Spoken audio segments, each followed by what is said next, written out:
What's going on, everybody? It's John here. Do videos on investing, on generating income online on credit. You're going to see some more videos here on adventure travel, and then also starting to do more videos on short and medium term furnished rentals. Do that for 3 properties here in Southern California, and we are knee deep in the super duper busy season. So got a lot more content I'm going to be rolling out on that. I know that stuff like the back of my hand, so it's comes pretty easy, but I don't have a ton of content on it just yet. What do we have today? Doing some content today, video on investing. I've kind of basically I've increased my basket of stocks here. I have a basically just kind of like I like to call it like maybe turbo growth. So I basically focus on I focus on growth stocks. That's kind of where my comfort zone is, and basically took a pretty meaningful position in Apple back in June of 2007 before the first iPhone came out. And growth has, I've got a little system and a strategy that has worked very well for me with growth stock investing since that time. In fact, those particular Apple shares are up about 33x, and then shortly after that, took some positions in Netflix, and those shares are up around 80x when you look at the actual 52-week high of Netflix. Not 80x just right now today, but 80x over time when you look at the 52-week high of Netflix. So what I'm doing is I've got again about a basket of 35 turbo growth stocks that I really like and I have high conviction on and meet kind of my criteria. When I say my criteria, I mean what I really look for and I get excited about is when I can find a company where they have recently hit or they're about to hit $1 billion in sales. It's okay if they're above $1 billion. In fact, when I got into Netflix, they were at about $3 billion in sales and about a $3 billion market cap, right? So I'm not really looking to mirror the same thing, but the whole concept is if I can find them, when they're younger at around $1 billion, and the market cap's not too high, you can kind of ride that up as they start to exponentially grow their revenue. So a couple of stocks I added. I've been meaning to add them for a while, 2 of them, and I finally added them. I want to show you. I've got what I call the handy dandy spreadsheet. So I kind of take a look at their most recent 12-month revenues, their gross profits, their gross profit margin percentage. I have a figure where I take their gross profits and I divide them into their market cap, so I can see relative valuation, relative to a peer group, right? And then year-over-year revenue growth, right? So meaning full year revenue growth over the previous fiscal year. I don't really do a ton of like quarter-over-quarter revenue growth. I just look at fiscal year revenue growth, year-over-year revenue growth. So let's go ahead and take a look at, well, first let me tell you what they are. So let's take a look real quick. So they are, let's see. So the ones that I added are, first and foremost, I added Zillow and Opendoor.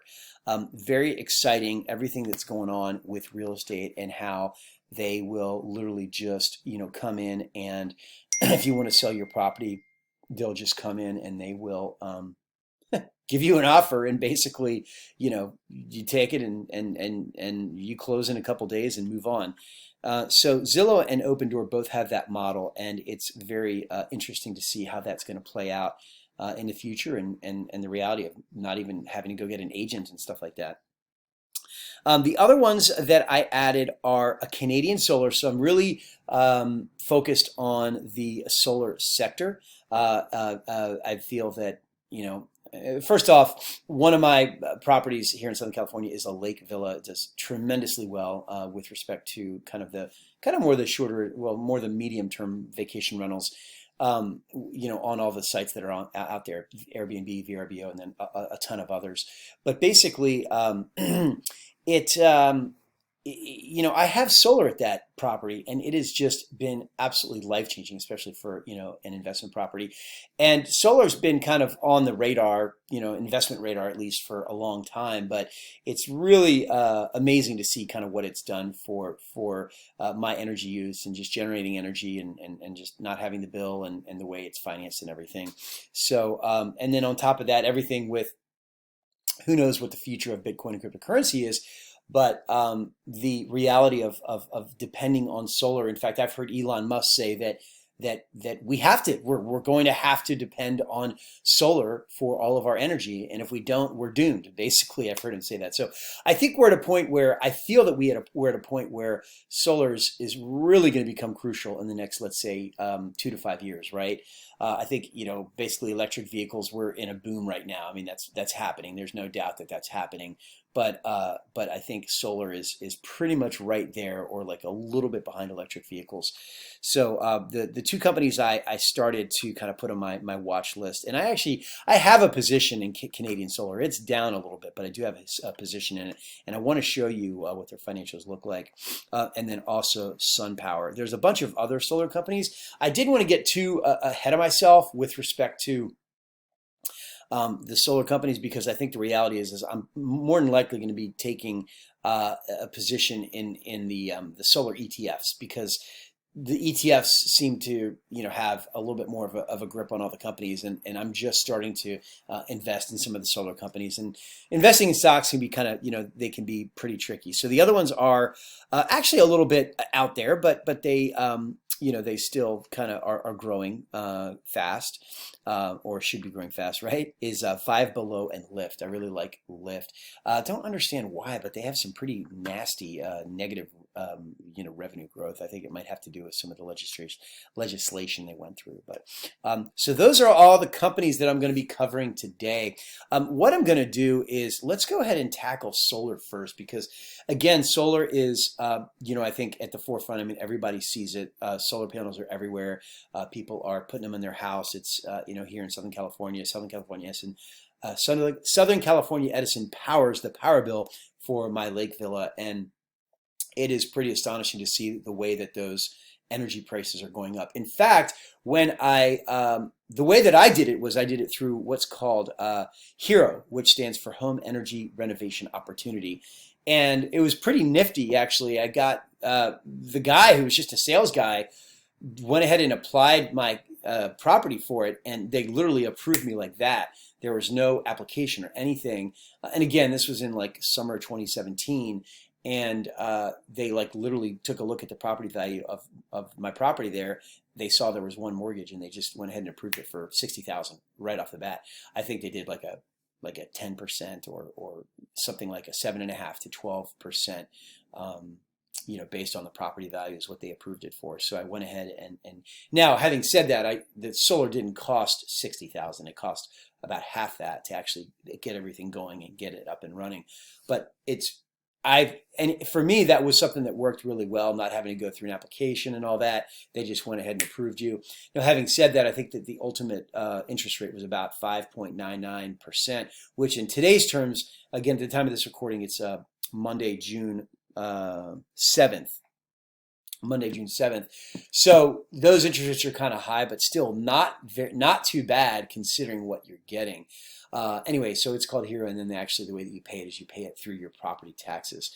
So the reason I'm telling you all this is because what happened is, at the time, I was trying to really calculate what sort of a system that I needed. And the reality is, with solar, at least for Southern California Edison, at that time, their prices were going up 6% a year. So what that means is, if you didn't do any sort of a hedge on that, your energy prices are going up. And then for me, in the really hot months, like let's say June, July, August, those power bills were $1,000 or more a month. And then in the winter, it's the same thing, almost $1,000. Like you figure January, February, where it's really, really cold, those power bills were $1,000 a month. So I had to do something. I desperately had to do something. But basically, so that's what I was faced with. And I think now those prices might even be going up more because of the prevalence of solar and the amount of people that are actually getting it. So Southern California Edison has to, they have to make money somehow, right? But in any case, so let's go ahead and take a look at some of these clean energy and solar ETFs and how they've done over the past. Because again, for me, like to go in and start stock picking can be a little bit tricky. You really kind of have to know what you're doing and understand a company. And I feel you have to have, some contextual experience with that particular company and their product to really have a high conviction on on that name, right? So let's take a look here. So if we take a look at so I kind of did a little research here. So these are some clean energy ETFs, and they've got some performance, right? So I was like, oh yeah, okay, I'll just go check out the Invesco Solar because that's just that's just focuses on solar. But the problem with that is you take a look and it's like, oh wow, they established that in 2008, and their total return 10 years is like -4%. That's like crazy. Um, Kind of weird because over 5 years they got 135%, and then 3 years 179%. Total return 2020 87%. So I don't know. It seems kind of weird to me that they'd have a total return of 10 years of -4, and then such a solid return over all those other years. But anyway, that's how they calculate it. Then you go down a couple others. It looks like the best return from a 10-year perspective is actually First Trust NASDAQ Clean Edge Green Energy Index, First Trust symbol QCLN, 193% over 10 years. Then the next best one is Invesco Cleantech. So Invesco Solar is actually the one, TAN is their symbol, where I was like, oh, I'll just go for the solar. But then the second best performer from a 10-year perspective is Invesco Cleantech. So it seems like that might be a little bit of an easier buy there. But although it's weird, the solar kind of really picked up for Invesco Solar. You look at their 2020 return at 87%, 3-year return 179, and then a 5-year return 135. So I guess 10 years ago up to 5 years ago, for some reason solar wasn't really doing that well.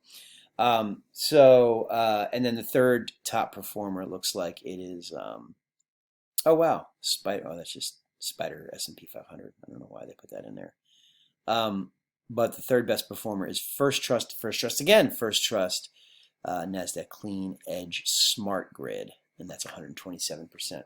So basically, what you can do is when you're considering going into a new sector that you don't have a lot of experience investing with, you can always kind of go and do some research and find the best ETFs for that sector, and then you can kind of start to analyze the holdings that they have, and then and then start taking your positions on those individual picks.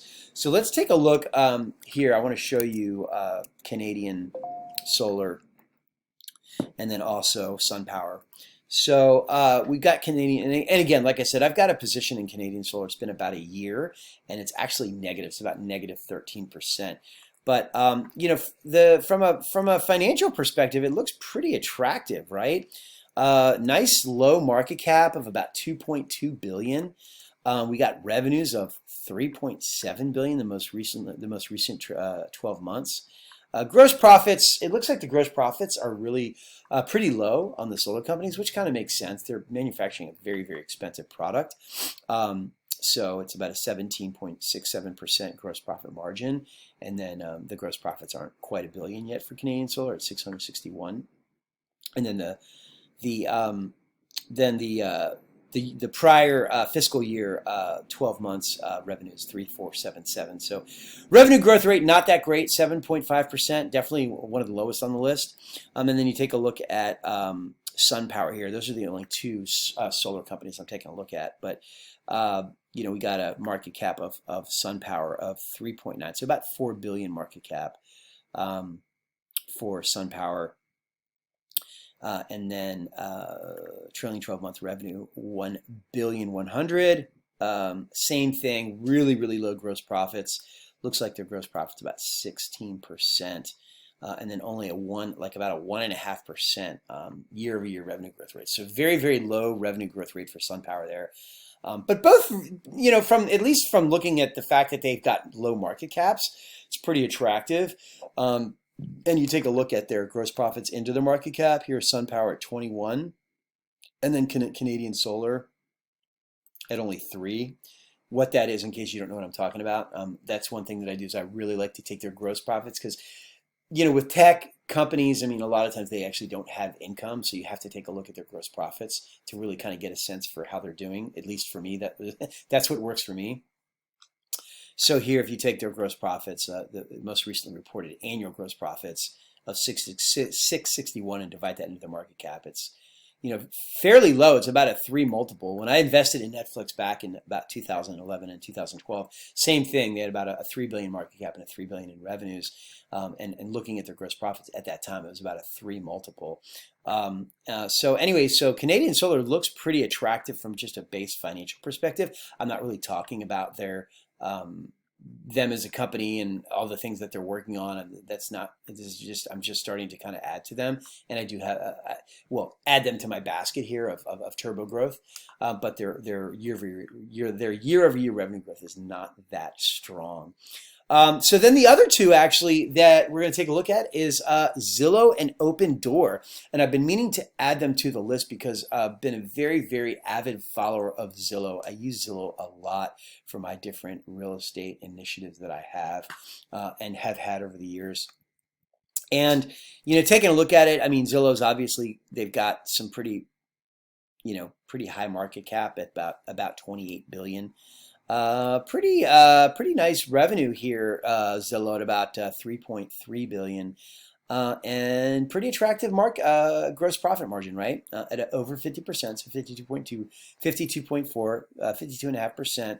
And the gross profits are well over $1 billion at 1,750,000,000. Year over year revenue growth 21%. And then their multiple about 15 when you take their gross profits and divide it into their market cap.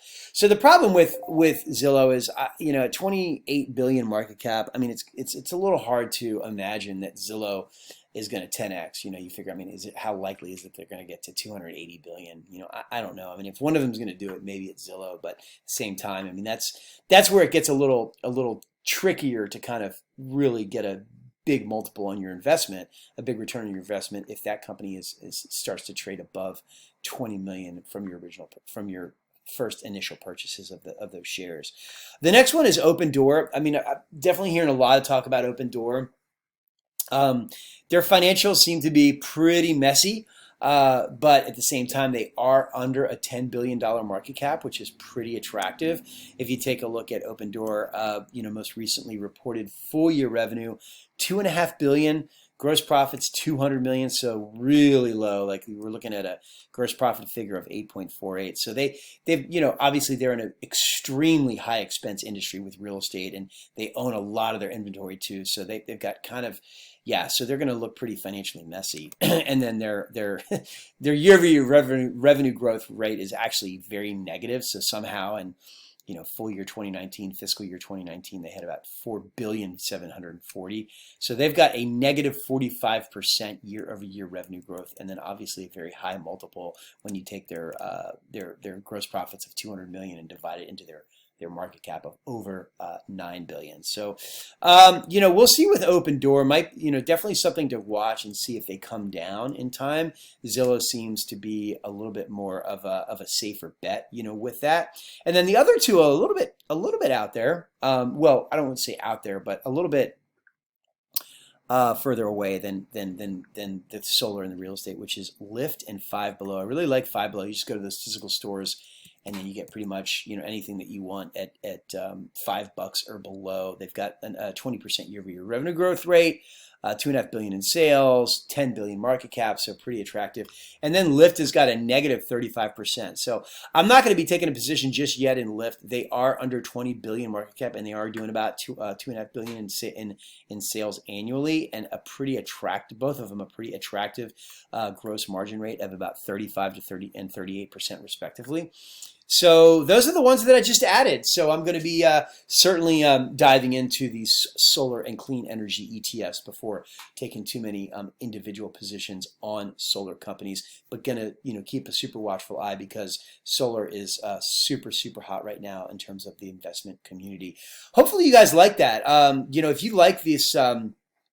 If you like, some of these companies that I'm picking out, again, my basket of turbo growth stocks, I got it about 35 right now. I follow a lot more than that. I guess the handy dandy spreadsheet that you just looked at, I've got about 55 stocks in there. But again, my turbo growth list is about 35 stocks that I'm following and also investing in. If you want to see that, you can just go ahead and put it in the comments below, and I can shoot you out my handy dandy spreadsheet. But if you like it, if you like these videos, give me a like. You can subscribe to this channel. It is 100% free to hit the like button, 100% free to subscribe to the channel, 100% free to put a little comments area, put a comment in the comments area, and then also hit that alerts bell, everybody. Hey, I'm going to put some links below. I came out with a blueprint recently. I cover investing, generate income online, credit, and then also I've got a guide at the end where it's basically all the groups in the U.S. that give you a free FICO score. Yes, for all 3 bureaus. If you're going to go out there and you're going to go get credit, you're going to need to know what your FICO score is, not just any old Vantage score. You got to know what your FICO is, so you got to know where to go to get that free FICO. And I got that guide, and the guide is only $7. And everybody, I cover investing in there also, and then it's about a 65-page blueprint about right now. And again, I've got a long history with investing. First job out of college was Merrill Lynch. Then after that, I did some investment banking. Then I worked for Sun America here in Los Angeles for 3 years. And I'm also a very good investor. Like I said, 80x return on Netflix shares purchased 2011, 2012, 33x on Apple shares purchased in June of 2007 before the first iPhone. And then Amazon, I got about a 10. And when you take a look at Amazon, after hours trading about a month ago at 3,600, about a 10x return on those Apple shares from 2014 when their shares were down $100 in 1 day. So if you have any questions, let me know in the comments area, and I'll put those links if you want to check it out and check out that blueprint below. Okay, thank you very much and take care.